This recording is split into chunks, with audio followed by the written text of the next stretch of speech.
A produção de animais mais eficientes e rentáveis é o foco do trabalho do melhoramento genético animal e da evolução do rebanho de bovinos de corte. Isso a gente pode ver na prática nos 500 touros da agropecuária CFM. Direto do Terra Nova Eventos em Campo Grande, o nosso analista João Pedro Cuti Dias aborda esse tema, melhoramento genético da CFM, com o geneticista da empresa, o professor José Bento Ferraz. Boa tarde, João Pedro. Boa tarde a todos vocês. É uma aula que eu vou ter agora com o professor Ferraz. O que acontece hoje no mundo? O Brasil hoje é o maior exportador de carne de bovina do mundo. É o dobro, praticamente, do segundo colocado. A nossa carne está chegando em todos os mercados. Agora, o Japão, que era um dos últimos bastiões que não comprava nossa carne, já mandou gente aqui para comprar. Agora, essa qualidade de carne, essa transformação que as raças, especialmente as raças zebuínas, tiveram, isso deve-se muito ao melhoramento genético. E aqui eu estou com o professor Bento, que é o mestre nessa área. Professor, essa evolução que deu, se você olhar um Nelore de 40 anos atrás, 30 anos atrás, e comparar com o Nelore de hoje, é uma diferença brutal, né, professor? Meu caro João Pedro, meu caro Zaidan, aos ouvintes do canal do Boi. Na realidade, quando eu me formei na faculdade, nós somos da mesma era, né, mais ou menos, a vaca brasileira era girada, a não ser a vaca gaúcha, que era outra né? Eu digo que gaúcha, o Rio Grande do Sul é outro país, né? Tá? Era girada, era uma vaca malhada, uma vaca marrom e tal. Em 50 anos isso mudou completamente. Você falou no Nelore dos últimos 40 anos, não, o Nelore dos últimos 10 anos mudou muito. E nós tivemos várias contribuintes para isso. Vamos voltar lá atrás. Desde que o ser humano, como é que chama isso aí? Domesticou os animais, ele escolhe os animais pelo olho. Sempre. Sempre foi assim. Com o tempo, depois do século XVIII, por aí, começaram a controlar pedigree. Né? Lá começou na Inglaterra. Mas já um pouco bem antes, o pessoal já comprava ou buscava material naqueles criadores famosos porque produziam animais bons, adequados. Muito bem. Então, pedigree veio como segunda coisa importante. E depois, isso aí começou a ser... novas informações começaram a chegar. Pesos, medida de tempo em cavalo e coisa desse tipo. E começou-se a montar um banco de informações.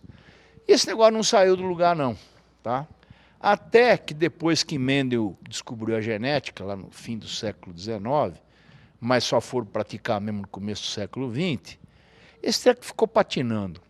Mas lá na década de 20, com o surgimento da estatística, começaram a associar medidas com análise dos dados com estatística e começou a criar uma ciência nova.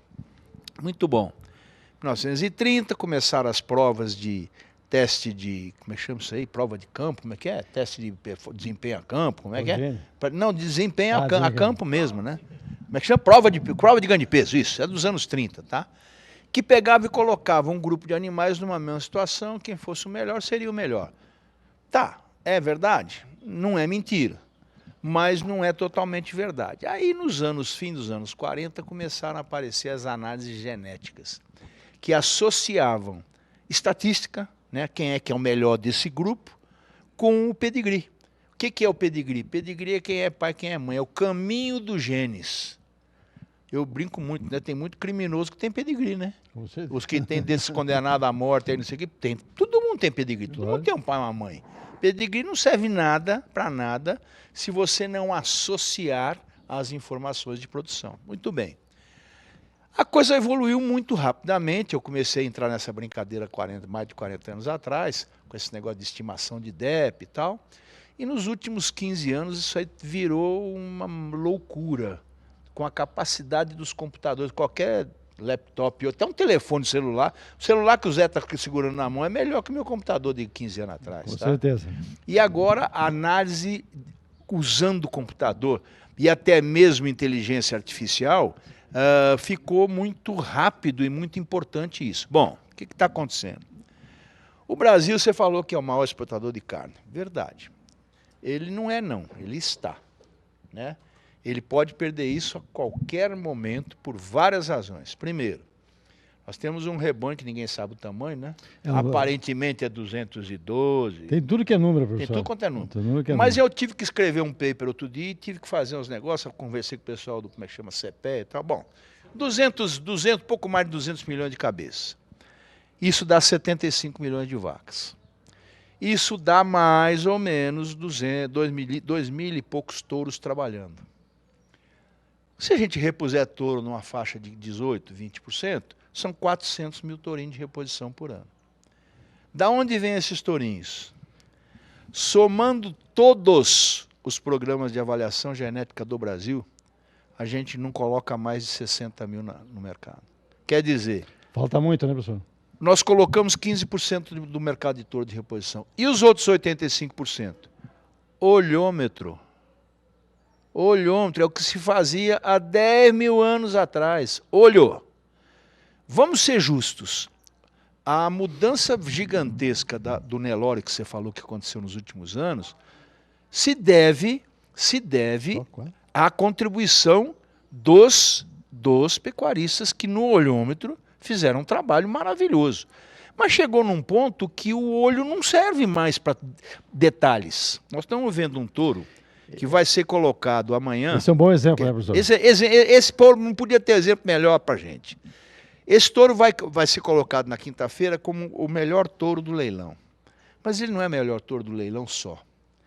Ele é o melhor touro da história da CFM, com 650 mil animais avaliados no pedigree.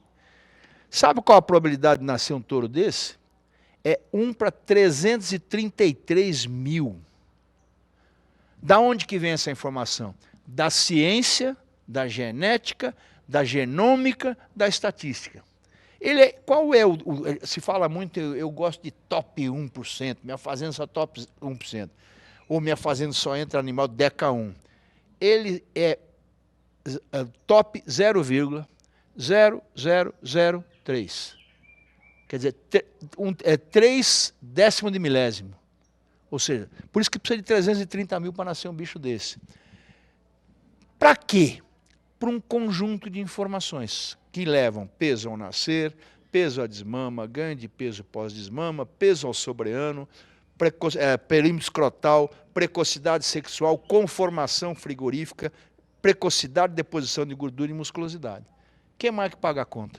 Tem mais alguma coisa que paga a conta? Não. Eu acho que tudo isso aí, né, professor? Então... O que é importante, eu acho que o pessoal que está olhando a imagem desse animal, é que a carga genética, a seleção que foi feita para chegar nesse animal. Bom, com a CFM já tem 40 anos de seleção, mais de 40 anos.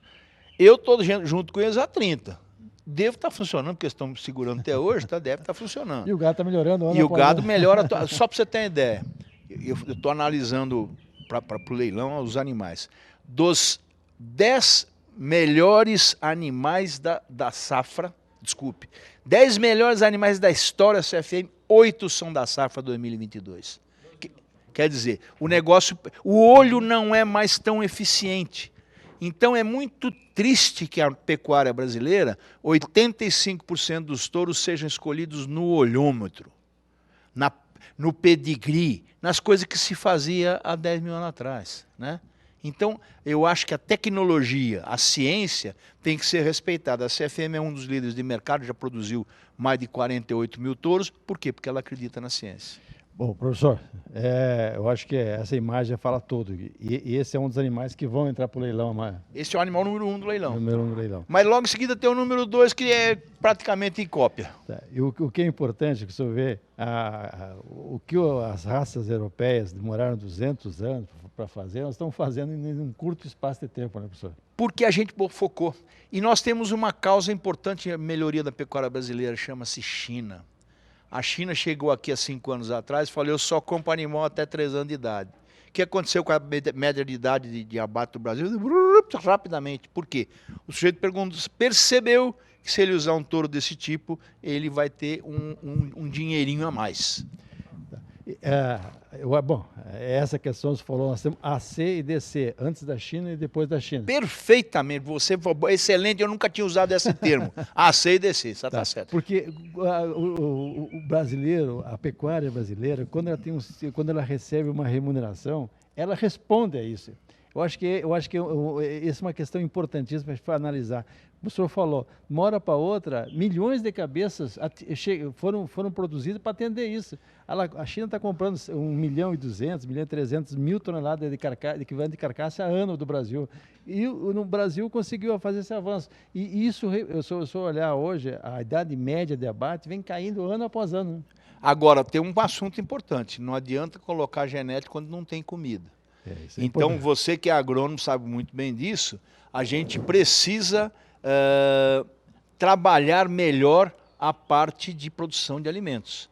Produção, conservação de pastagem, porque agora com essa seca única que a gente teve nos últimos sei lá quantos anos, não tem o que brotar quando chover. Não tem o que brotar quando chover. O boi entra pela boca. Boi não pode tomar vento na canela, são algumas verdades da sabedoria popular. E não adianta a gente ter genética boa se não tem comida. Eu me lembro muito bem do Dr. Fernando Penteado Cardoso, presidente fundador da Maná. Ele falou aqui em Campo Grande, você quer falar de gado de corte comigo? Cuida da comida e depois você vem conversar sobre o boi botar na coisa. É isso aí. Tá? Professor, quando o senhor vê essa questão que o senhor levantou, a questão da alimentação, o Brasil hoje tem uma melhor tecnologia de pastagens tropicais do mundo. Nós somos o maior produtor de semente de pastagens tropicais. Nós temos que chegar com isso, especialmente na cria. A cria, que eu acho que é um dos gargalos da pecuária brasileira hoje. A gente conversava um pouquinho antes de entrar no ar aqui sobre assistência técnica. É o segredo, ou seja, a assistência técnica tem que chegar a todos os produtores, especialmente aos pequenos que não têm tecnologia, não têm capital para gerar coisa. Então, assistência técnica é importante e hoje quem faz assistência técnica são os vendedores de insumos. Na realidade é isso, tá? Com interesse financeiro, logicamente. Mas eu acho que a gente tem muito a crescer e melhorar, porque nós estamos os maiores exportadores. Cuidado, a China está comprando a África. E a África, o dia que se organizar politicamente, a terra é a mesma da gente. E o clima é o mesmo da gente. E eles vão passar a gente. Tá? Ou a gente reage e a gente se organiza, porque o pecuarista é muito desorganizado. Ele tem que se agrupar, né, professor? O pecuarista acha que o vizinho de cerca dele é inimigo dele. Não. Eles têm que se agrupar, se organizar em conjunto, crescer o poder de negociação para poder trabalhar e melhorar muito a produtividade do Brasil média é horrorosa. Taxa média de desmame no Brasil é abaixo de 60%. Com certeza. Que indústria é essa que 60%, 40% se perde? Né? Alguma coisa está errada. Professor, quando o senhor for a cria no Brasil, talvez seja um dos pontos que mais está sofrendo com essa crise. Né? Esse ciclo, que se chama ciclo de baixa na pecuária, retiveram as fêmeas em 2019, 2020, mas não fizeram pasto, esse que é o problema. E agora estão matando as fêmeas. E às vezes sem condições de abater, às vezes, só para poder não ter alimento. Fora do ponto de abate, dando prejuízo e matando o futuro da pecuária. Ou seja, a matar novilha significa que não temos novilha de reposição para agora, para a safra de bezerro que vai nascer em 2025. Nós não temos. E se o Brasil voltar a comer carne como comia 10 anos atrás, nós precisamos de 40 milhões de bezerros a mais. Onde é que eu vou achar isso? Não tem como. Então o Brasil precisa de organização, precisa de associação, precisa de companheirismo entre os produtores, porque aí eles começam a ficar fortes. Nós tivemos uma visita da Bolívia semana passada, na CFM, e eles vêm, é um grupo organizado de criadores da mesma região, com os mesmos problemas, que se reúnem uma vez por mês de forma aberta e fazem visitas para todo lugar do mundo. Aí dá certo. Não, e os problemas são os mesmos, do seu Zé, do seu João, é o mesmo. Problema mesmo, sempre. A gente vê muito isso. Às vezes o cara, não, eu quero comprar fosfato, alguma coisa, mas eu preciso de 10 toneladas, 12 toneladas. Aí não arruma caminhão para fazer isso aqui. Agora, se o vizinho dele e o outro vizinho e o outro juntasse, dava uma carreta, exatamente, dava para trazer. E também a figura de equipamentos, que muitas vezes o cara não tem equipamento. Tem que criar uma figura de patrulhas, não patrulha de estatal, pelo amor amor de Deus, mas patrulha privada Dos que... companheiros. Exato. Eu tenho um trator, o senhor tem um espanador de calcário, tem que se juntar para fazer, porque o problema é o mesmo. Perfeitamente. Mas quando é que a gente vai colocar isso na cabeça dos produtores? Só de um jeito. Reunindo e conversando. É trabalho de formiguinha. Água mole em pedra dura. Mas alguém tem que fazer isso e esqueça, não é o governo não vai fazer. Somos nós que podemos fazer isso. É o canal do Boi que pode distribuir esse tipo de informação. Aliás, essa é uma política nossa aqui no canal, é mostrar as coisas boas, para a gente ver se a gente divulga, ver se a gente massifica essas informações. Porque isso ter um animal como esse, que pega uma fibra e transforma numa proteína de altíssima qualidade, seja de carne ou de leite, ele merece atenção, merece que a gente faça o melhor possível por ele. Já que a gente está usando esse tempo e está acabando o nosso tempo aqui, a gente está aqui preparando o leilão da CFM. E cada vez mais o pessoal da CFM tem me colocado mais para falar com o canal, né? Cada ano a coisa aumenta, né? E eu fico muito feliz com isso, porque a CFM é uma empresa que chegou onde chegou por tecnologia, sem extremos, sem superalimentação, sem maquiagem. É uma empresa arroz com feijão. O gado é selecionado a campo numa pastagem de braquiária. Toda a medição dos animais, pesos e etc., precocidade e tal, toda a medição é feita no campo de braquiária. Então, é isso que a gente coloca no mercado. E a gente faz questão, eu tenho feito muita palestra com o pessoal da CFM, mas muito, pelo Brasil, tá? E essas palestras, dizem que eu sou um chutador de balde, né? Ou seja, eu não gosto de coisa errada, que eu critico mesmo. E isso faz parte, eu acho que esse tipo de enfoque tem que ser espalhado. E eu parabenizo o canal do Boi, o SBA, porque é uma empresa que se dedicou a isso, a divulgar a informação. É o único caminho que a gente tem.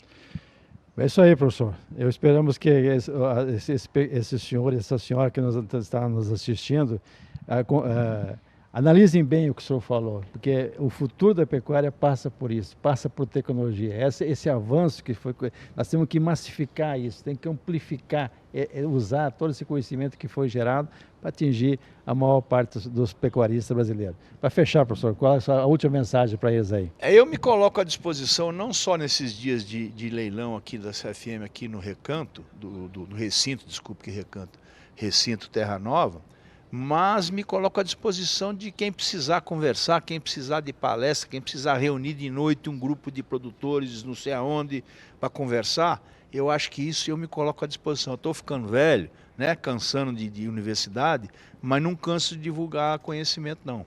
Eu acho que é meio que uma missão minha. Então me coloco à disposição de vocês todos.